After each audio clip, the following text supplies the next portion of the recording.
परमेश्वर के लिए कुछ भी संभव है और कुछ भी असंभव नहीं है। बोलो आमीन। और खुदा के कलाम में लिखा है, असंभव को संभव करने वाला परमेश्वर यहोवा जोरावर है। बोलो आमीन। जो काम मनुष्य से नहीं हो सकता वो परमेश्वर से हो सकता है। अपने मुंह से कहें, अपने मुंह से कहें, जो काम परमेश्वर से नहीं हो सकता। अच्छा, कोई काम है जो परमेश्वर से नहीं हो सकता है?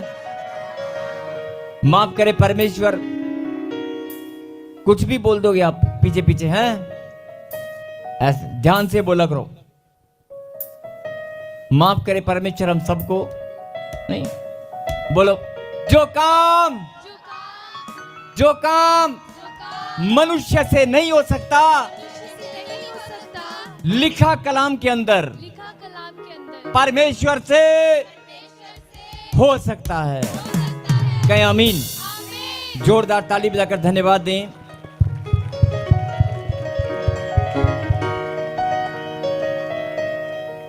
और आगे वचन में चलने से पहले मैं चाहता हूं कि आज मैं परमेश्वर के चरणों में विनती और प्रार्थना करता हूं कि मेरे खुदा, जो लोग निराशा में हैं, जो लोग परेशानी में हैं, जो लोग टूटे हुए हृदय से आपके पास आए हैं, जिनका हृदय विचलित है, जिनके मन में कोई परेशानी है, जिनके सोच विचार नेगेटिविटी से दब गए हैं, जब भी वो सोचते हैं कोई ना कोई नेगेटिव बात उनके मन में आती है, उनके जहन में, उनके विचारों में नकारात्मक सोच घूमती रहती है। जो लोग पहले बहुत मजबूत थे लेकिन अपने आप को अब कमजोर महसूस करते हैं, अपने आप तो मजबूत हैं लेकिन जब अपने बच्चों की ओर देखते हैं, बहुत सारे पेरेंट्स और बहुत सारे बच्चे जब अपने माता पिता की ओर देखते हैं कि मैं, ध्यान से सुनना, कि मैं अपने माता पिता के लिए क्या कुछ नहीं कर सकता, ऐसी भावना जिन बच्चों के मन में आती है या चल रही है। और ऐसे माता पिता जिनके मन में यह बात आती है कि मैंने सब कुछ किया लेकिन फिर भी मेरे बच्चे अभी तक कामयाब क्यों नहीं है, मेरे बच्चे कब बढ़ेंगे, कब सक्सेस इनके पास आएगी, कब ये अपने पांव पर खड़े होकर मेरा नाम न सही मेरे खुदा का नाम ऊंचा करेंगे।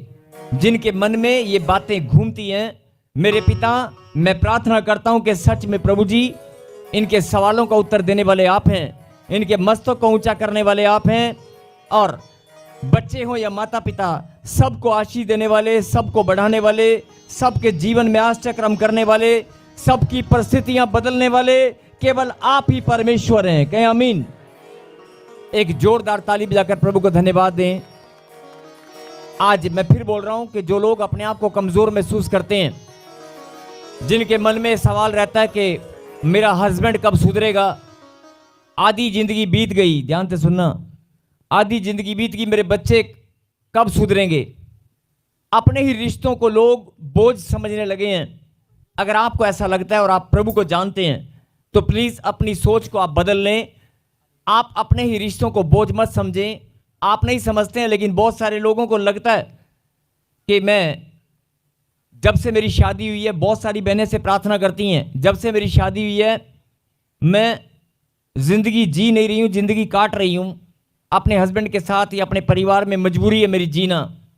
नहीं, आप अपनी सोच को बदल लें। अगर आपके जीवन में आज तक आश्चर्य नहीं हुआ तो ये समय परमेश्वर ने ठहरा दिया है, अब आपके जीवन में आश्चर्य होकर रहेगा।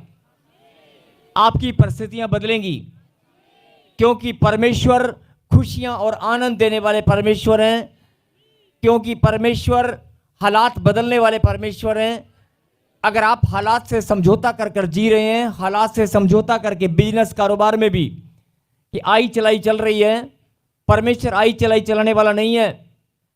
परमेश्वर ऐसा नहीं है कि आपने सुबह दुकान खोली, रोटी कमाई और घर आ गए, रोटी खाई और सो जाओ। परमेश्वर आपको बढ़ाने वाले परमेश्वर हैं। अगर बढ़ाने वाले नहीं होते तो छोटा सा बच्चा शरीर में बढ़ता है, हाइट में बढ़ता है कि नहीं, कद काठी में बढ़ता है कि नहीं। मनुष्य का बच्चा हो या कोई भी जिसकी रचना परमेश्वर ने की है, वो पशु है, पक्षी है, कोई भी हो, सबको परमेश्वर ने बढ़ने के लिए रखा है। बढ़ने के लिए रखा है कि नहीं? आयु में बढ़ते हैं, कद काठी में बढ़ते हैं, शरीर में बढ़ते हैं। शरीर की रचना चाहे कोई भी हो, बढ़ता है कि नहीं बढ़ता है? परमेश्वर का ये नियम है कि जिस चीज की मैंने रचना की है वो बढ़ेगा ही बढ़ेगा। और जो मैंने ब्लेसिंग आपको दी है वो बढ़ेगी बढ़ेगी, घटेगी नहीं। घटना तो बहुत दूर की बात है, लेकिन बहुत सारे लोग सोच लेते हैं कि ये मेरी आशीष है, बस यही आशीष है, उसी में समझौता करके और हालात से और बैठ जाते हैं कि बस नहीं, ये मेरी ब्लेसिंग है, बस मुझे मिल गई, बात खत्म। नहीं, फिर सुने, जो परमेश्वर ने रचना की है, पेड़ पौधा भी क्यों ना हो, वो भी बढ़ता है। आप सीख सकते हैं इस बात से।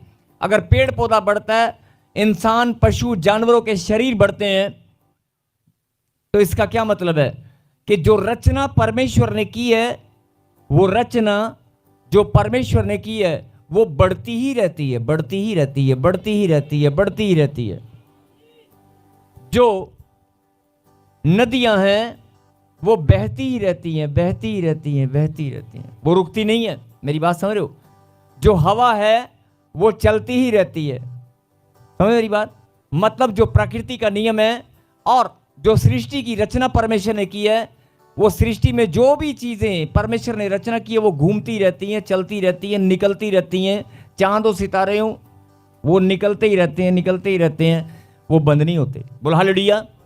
यहां से आप सीख सकते हैं कि परमेश्वर ने जिस चीज की रचना की है वो निरंतर बढ़ती ही जाएगी, बढ़ती ही जाएगी। बोलो आमीन। तो आपकी ब्लेसिंग, आपका जीवन कैसे नहीं बढ़ेगा? बोलो हालेलुया। आपका जीवन, आपके रिश्ते कैसे नहीं बढ़ेंगे? बहुत सारे लोग कहते हैं मेरा रिश्ता बढ़ नहीं रहा है, मेरा रिश्ता रुक गया है, रिश्तों में प्रेम नहीं बढ़ रहा है, रिश्ते नहीं बढ़ रहे हैं, रिश्तों में प्रेम नहीं बढ़ रहा है। आपके ब्लेसिंग आपको लगता है कि बढ़ नहीं रही है, पैसा बढ़ नहीं रहा है, जमीन जायदाद बढ़ नहीं रही है, तो नहीं, सब कुछ बढ़ता है, सब कुछ।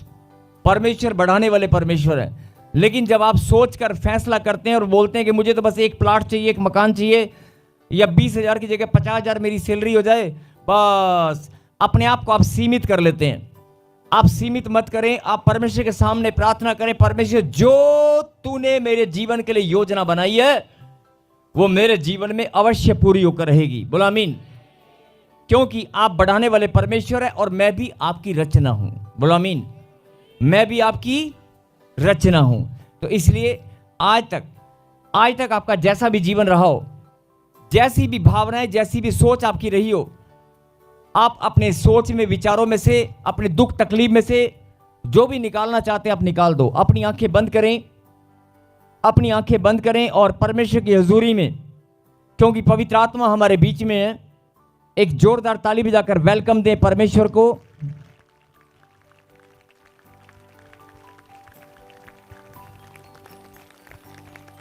और अपने मन से जो ऑनलाइन देख रहे हैं, अगले 15 से 20 मिनट अगला समय प्रभु के कलाम से जो शिक्षा, जो मन्ना, जो ब्लेसिंग परमेश्वर ने आपके लिए भेजी है उसे आप ग्रहण करें। कहें आमीन। और आप धन्य हैं कि आप Tajpur church profit Bajinder Singh ministry में या परमेश्वर के चुने हुए स्थान पर, परमेश्वर के बुलाए हुए स्थान पर आप मौजूद हैं। आप धन्य हैं। बोलो आमीन। इसलिए मैं आप सबसे विनती करता हूं कि अपने ध्यान को आप भटकने न दें, अपने ध्यान को आप भटकने मत दें, क्योंकि जो वचन है वही आपके अंदर जाएगा और आपकी आशीष फलवंत होगी। बंधन वचन से ही टूटेंगे, हर एक श्राप कुछ ले जाएंगे। आज जो बात परमेश्वर आपको समझाना चाहते हैं, आप अगर उस गहरी बात को सुनेंगे, समझेंगे, तो आप जो रुके हुए वो बढ़ने लगेंगे। जहां भी आपका जीवन, आपकी प्रॉब्लम के कारण जहां भी आपका जीवन रुक गया है, आपके रिश्ते रुक गए हैं, आपके डॉक्यूमेंट्स, आपके काम, अगर आपको लग रहा है कि कहीं रुक गए हैं, तो आज वचन को सुनते ही वो बढ़ने लगेंगे। और मैं ऐसे नहीं बोल रहा हूं, जितने भी लोग आज विश्वास के साथ, एक होता है मरा हुआ विश्वास, अगर जिंदा विश्वास है कि नहीं, अगर विश्वास जिंदा है, आप जिंदा हैं, तो खुदा का कलाम तो जिंदा है और वो आपके अंदर जाएगा। जो मरी हुई सोच आपके अंदर थी, नेगेटिव चीजें आपके अंदर थी, उन्हें उखाड़ कर फेंक देगा। आपको सिर्फ सच्चे मन से ग्रहण करना है और विश्वास के साथ जो प्रॉब्लम है, जो भी समस्याएं हैं, आज उनको अपने जीवन में बदलते हुए आप खुद देखोगे। बोलो आमीन। अपनी आंखें बंद करें, सिर्फ 2 मिनट के लिए या 1 मिनट के लिए अपनी प्रॉब्लम, अपनी समस्या परमेश्वर के सामने रखें कि परमेश्वर, पिछले हफ्ते भी, पिछले संडे भी मैं अपनी समस्याओं, अपने बच्चों की समस्याओं को, अपने बिजनेस कारोबार की प्रॉब्लम को, अपने दिल की बात को आपके सामने मैं रख कर गया था। अपने घर की हर एक बात को, हर एक समस्या को मैं रख कर गया था। मैं बहुत आनंदित हूं।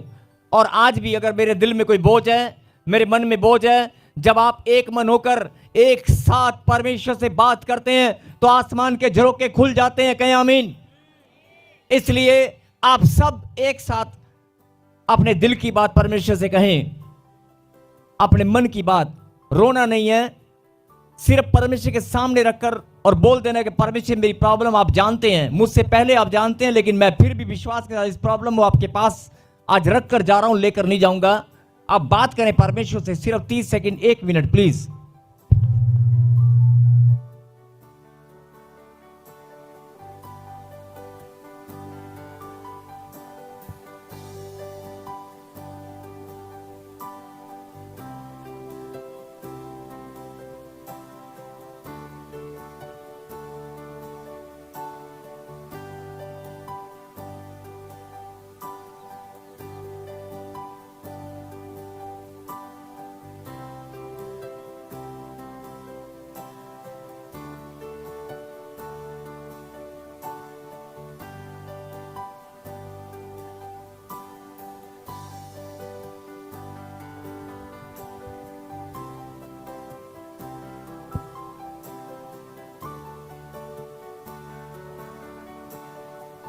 कहें हालेलुया।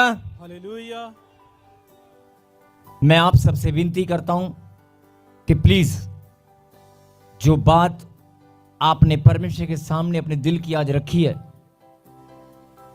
जो भी मन की बात अपने बच्चों की है, आपकी है, जो भी बड़ा बोझ था, जो भी था, अगर आपने प्रभु के पास रख दी है, तो आज जब आप कुर्सी छोड़कर उठेंगे, जब आप इस भवन से कदम बाहर निकालेंगे, आप अपने आप को चेक करना। अभी मैं कुछ नहीं बोल रहा हूं, अपने आप को चेक करना। ऐसा आनंद, ऐसी खुशी जो बड़े लंबे समय से आप ढूंढ रहे थे, आज वो मिलने वाली है। बोलो आमीन। आमीन। और मेरा एक सवाल है, वचन में चलने से पहले, वचन की शिक्षा ग्रहण करने से पहले मेरा एक सवाल है, बड़े ध्यान से सुनना और समझना। जो कोई अगर इधर उधर घूम रहा है तो मैं, या कोई कहीं भी, प्लीज बैठ जाएं या अपने ध्यान को केंद्रित करें।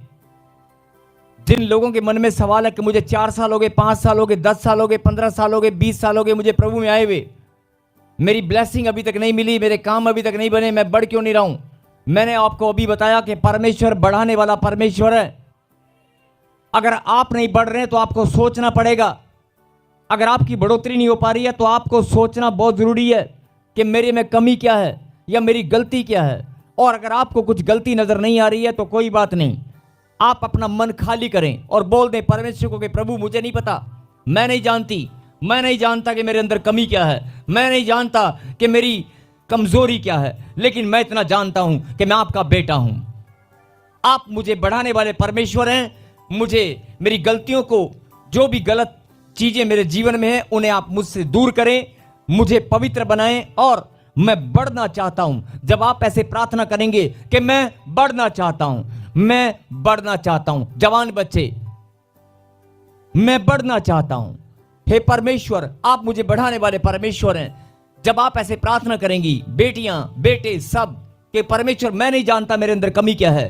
10 साल, 5 साल, बहुत सारे लोग क्या करते हैं, अगर कोई आशीष नहीं मिलती, कोई कमी अपने अंदर ढूंढते हैं और अपने आप को कोसते हैं या मुंह से एक उच्चारण करते हैं, बोलते हैं, लगता है मेरे अंदर कोई कमी है, लगता है मेरे अंदर कोई कमी है, मैं जरूर निकम्मा हूं, मैं पापी हूं, मुझसे कोई गलती होगी। नहीं, वो अंगीकार करना एक अलग बात है, पश्चाताप करना एक अलग बात है, लेकिन बार बार बार बार बार बार अपने आप को कोसना या अपने बारे में नेगेटिव बोलना या विचारना, ये एक गलत बात है। बोल हालेलुया। अगर आप परमेश्वर के संतान हैं तो अपने बारे में ऐसा सोचना बंद करें। बोलो हालेलुया। क्योंकि जब आप ऐसा सोचते हैं, जब आप ऐसा बोलते हैं कि मेरी ब्लेसिंग अभी तक नहीं खुली, तो उसके दो कारण हैं। नंबर एक, सीधा सीधा परमेश्वर पे दोष लगा रहे हैं। कहीं ना कहीं आपने ऐसा बोल दिया, ऐसा सोच दिया कि मेरे जीवन में ये काम नहीं हुआ अभी तक। तो हो सकता है शैतान बहाना बनाए और कहे कि देखा ये तेरी बेटी तुझ पर दोष लगा रही है, इसकी आशीष अभी तक नहीं मिली। नंबर एक। और नंबर दो, आप परमेश्वर के सामने अपने आप को कमजोर बनाकर प्रार्थना तो कर रहे हैं, लेकिन शैतान को मौका दे रहे हैं अपने मुंह से अंगीकार करके कि मैं कमजोर हूं, मैं निकम्मा हूं, मैं पापी हूं। नहीं, जब आप अपने मुंह से उच्चारण करते हैं तो शैतान सुनता है और नेगेटिव चीजों को वो पकड़ लेता है। बोलो हालेलुया। अपने आजू बाजू वाले को हाथ हिलाएं और कहें,